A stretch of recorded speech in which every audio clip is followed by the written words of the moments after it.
Olá, alunos de quinto ano, Prática Jurídica 2, turmas A, B e C. Como tem sido praxe nas nossas aulas, as nossas dinâmicas são: uma aula nós apresentamos o problema para vocês buscarem a solução, pensarem vocês mesmos, e depois na outra aula nós trazemos a resolução. E hoje aqui eu estou trazendo, como todo mundo sabe, encarcerado, literalmente, dentro de casa. Estou usando aqui uma luzinha que eu tenho em casa, e para a gente poder trabalhar desta forma e poder estar orientando vocês da melhor forma possível. Muito bem. Aqui depois a gente vai apresentar para vocês uma foto disso, para ficar mais fácil, mas aquela estrutura que já é tradicional, onde o Ricardo contrata o Luiz para um transporte para o Rio de Janeiro.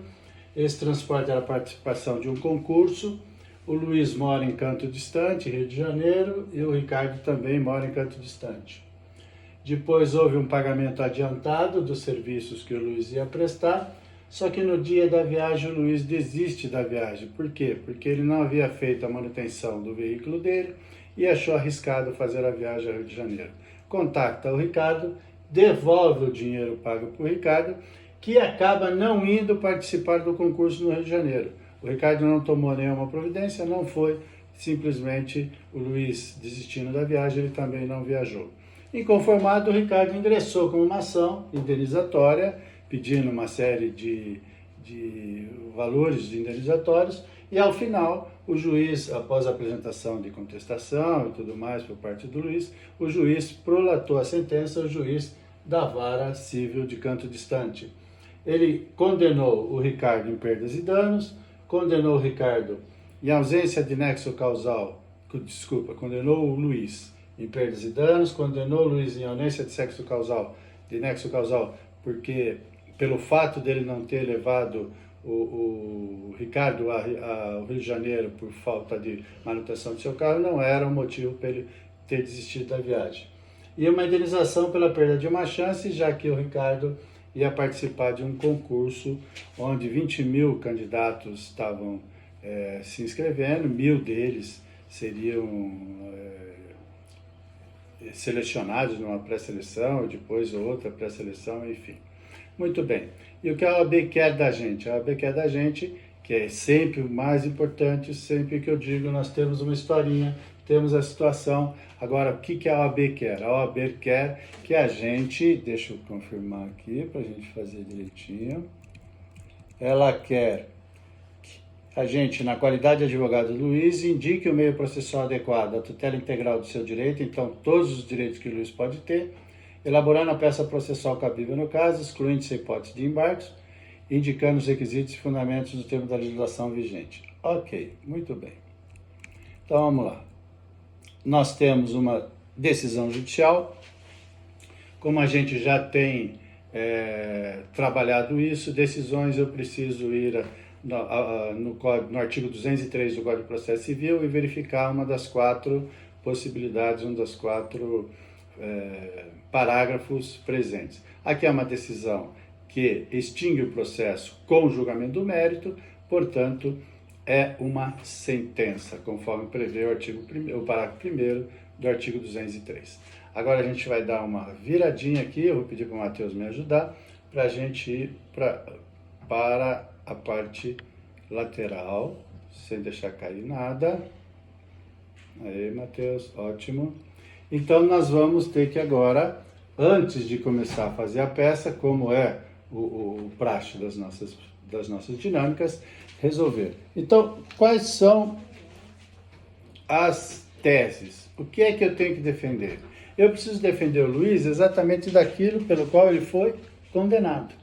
Então, eu preciso trabalhar com o Luiz exatamente a questão do inadimplemento da responsabilidade contratual. Então, eu vou ter como tese a responsabilidade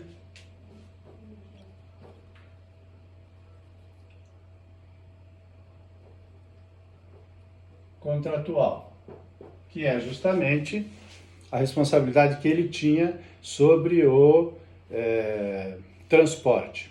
Ocorre que, para que você possa justificar o habitamento de uma indenização nesse sentido, precisa ser demonstrado efetivamente qual foi o prejuízo que sofreu o credor.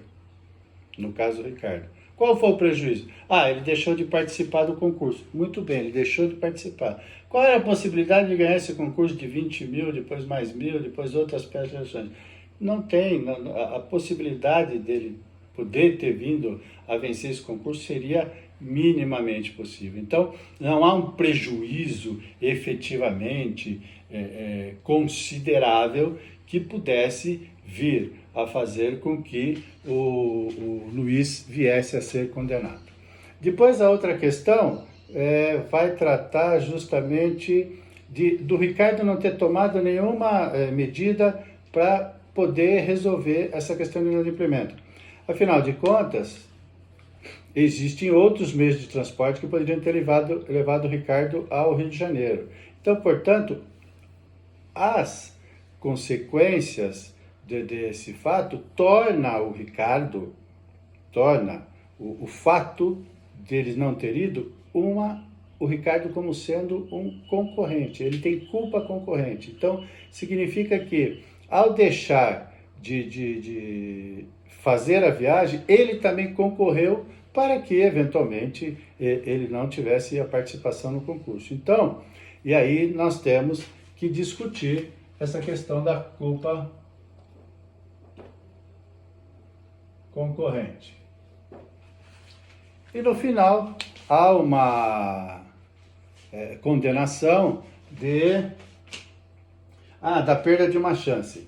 Gente, aonde é que há no problema, e aí sempre aquilo que a gente tem conversado bastante, o que importa não é a possibilidade jurídica do pedido, mas sim aquilo que está presente no problema da OAB. Aonde que nesse problema diz que o Ricardo efetivamente tinha a chance de ser um dos classificados do problema. Então, há desenvolvimentos já na doutrina, da nossa jurisprudência, de que para que configura, tem que haver a possibilidade séria e real da concessão do benefício.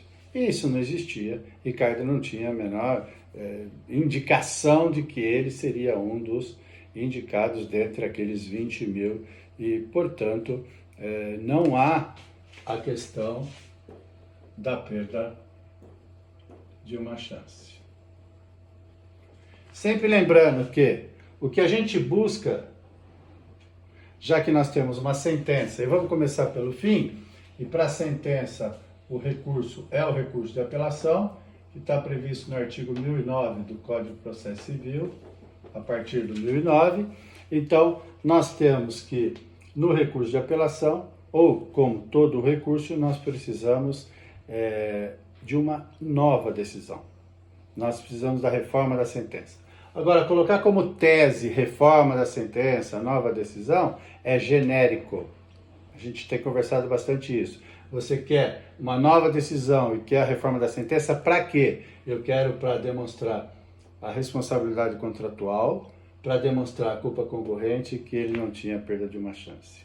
Mas muito bem, para que a gente possa fazer isso, a gente já sabe que eu preciso, para discutir cada um desses itens juridicamente, de um fundamento jurídico que venha me embasar. E aí a gente vai ter, para discutir a questão da responsabilidade contratual, que vai falar do efetivo prejuízo, o artigo 475, deixa eu só confirmar, do Código Civil. Depois, a hora que a gente vai falar da culpa concorrente, nós vamos ter que falar da questão do artigo 945, também do Código Civil, e a questão da perda de uma chance, nós vamos ter que trabalhar ela em termos de argumentação, citando doutrina e jurisprudência nesse sentido. Muito bem. Tese, já tem as teses que eu vou defender, já tem o fundamento jurídico que eu vou precisar aplicar. Competência. Lembrando que o que é essa competência? É para onde a peça de interposição deverá ser dirigida. A peça de interposição vai ser dirigida, é um recurso de apelação, ao juiz da causa. Quem é o juiz da causa? É o juiz da vara civil de Canto Distante. Muito bem. Estamos quase no final, falta a data. A sentença foi publicada no dia 11/10, uma quinta-feira. Aqui está o nosso calendário, esse aqui é o mês de outubro, dia 11/10, quinta-feira. É a data da publicação. Primeira coisa que a gente faz, vamos excluir os dias, só podemos considerar os dias úteis, vamos excluir os dias que não são úteis. Então, sábado e domingo já cai fora. Tem algum feriado aqui? 12 de outubro. Onde mais tem feriado? 2 de novembro. Finados. Então, a intimação aqui. O prazo começa sempre no dia seguinte, desde que esse dia seja útil. Esse é o dia seguinte? É, mas é útil? Não. Dia seguinte não é útil. Dia seguinte não é útil. Dia seguinte é útil? É.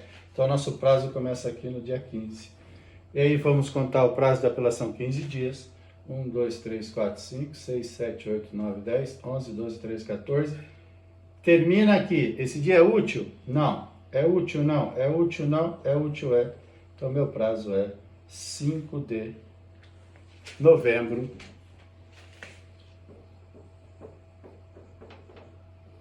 E 3 pontinhos para o ano, já que o problema não traz o ano e eu não posso vir e apresentar o ano.